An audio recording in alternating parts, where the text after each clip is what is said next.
নমস্কার বন্ধুরা, আমিও বাঙালি রান্নাঘরে সবাইকে স্বাগত জানাচ্ছি। আবার একটা রেসিপি আপনাদের মাঝখানে শেয়ার করতে চলেছি, সেটা হচ্ছে চিকেন কষা। তাহলে চলুন দেখে নেওয়া যাক আজকের রেসিপি। ওভেনে একটা কড়াই বসিয়ে তাতে দিয়ে দিয়েছি কিছুটা পরিমাণে সাদা তেল। তেলটা গরম হয়ে যাওয়ার পর দিয়ে দিলাম এর মধ্যে কিছুটা গোটা জিরে ফোড়ন, দিয়ে দিলাম দুটো তেজপাতা। এখন দিয়ে দেবো হাফ চামচ মতো হলুদ গুঁড়ো, দিয়ে দিচ্ছি টুকরো করে রাখা আলু। চিকেনটা কিন্তু আছে আলু দিয়ে করবো, এটা নতুন আলু ব্যবহার করলাম।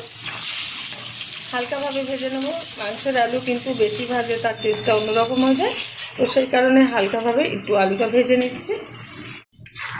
আমি আলুটা ভালোভাবে ভাজার পর পেঁয়াজটা দিয়ে দিয়েছি। আমি ভেবেছি ভিডিওটা হয়তো অন আছে, অন ছিল না, তো দেখানো হয়নি। পেঁয়াজটা দিয়ে কিন্তু একটু ভালোভাবে ভেজে নিয়েছি আলুটা। এখন এর মধ্যে দিয়ে দেবো রসুন আর পেঁয়াজ বাটা। এই যে দিয়ে দিচ্ছি রসুন আর পেঁয়াজ বাটা, ভালোভাবে কষিয়ে নেব।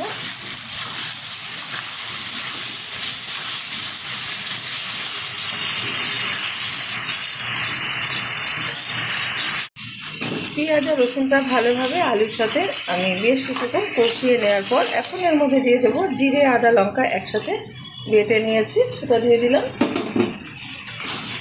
ভালোভাবে কষিয়ে নেব। দিয়ে দিচ্ছি পরিমাণ মতো লবণ। যেহেতু কষা আমি রান্না করব, লবণটা কিন্তু বুঝে ব্যবহার করতে হবে।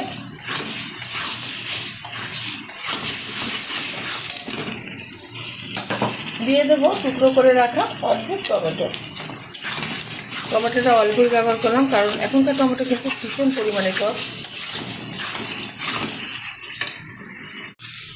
মশলাটা ভালোভাবে কষানো হয়ে গেছে, দিয়ে দিচ্ছি এর মধ্যে ধুয়ে রাখা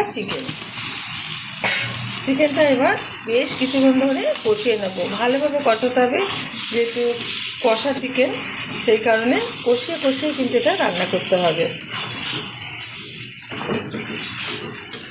আমার এই রেসিপি যদি আপনাদের ভালো লেগে থাকে, আপনারা অবশ্যই আমার চ্যানেলটিকে সাবস্ক্রাইব করবেন, লাইক করবেন, শেয়ার করবেন। আর এরকমভাবে একবার চিকেন কষা রুটি, পরোটা, ফ্রায়েড রাইস বা ভাতে, সাদা ভাতের সাথে করে খেয়ে দেবেন। আশা করি ভীষণ ভালো লাগবে। একটু সময় নিয়ে কষিয়ে নিচ্ছি ভালোভাবে চিকেনটা কিন্তু খুব সুন্দরভাবে আমি কষিয়ে নিচ্ছি। আর চিকেন থেকে কিন্তু এই যে তেল ছেড়ে দিচ্ছে মশলা দিয়ে। চিকেন থেকে কিন্তু জল ছাড়া শুরু হয়ে গেছে। আর আজকে কিন্তু আমি চিকেনটা যেহেতু কষা করবো, সেই কারণে জল ব্যবহার করব না। জল দিলে কিন্তু স্বাদটা অন্য হয়ে যাবে, কষার স্বাদটা, তো সেই কারণে জল ব্যবহার করব না। দিয়ে দিচ্ছি এর মধ্যে থেতো করে রাখা এলাচের দানাগুলো আমি ব্যবহার করলাম। ভালোভাবে মিশিয়ে নিচ্ছি।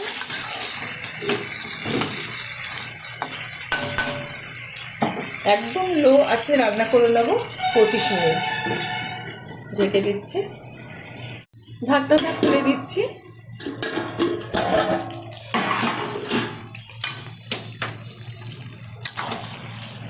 চিকেন কষাটা কিন্তু হয়ে গেছে, একদম রুটি পরোটা ফ্রাইড রাইসের খাওয়ার মতো খুব সুন্দরভাবে সিদ্ধ হয়ে গেছে।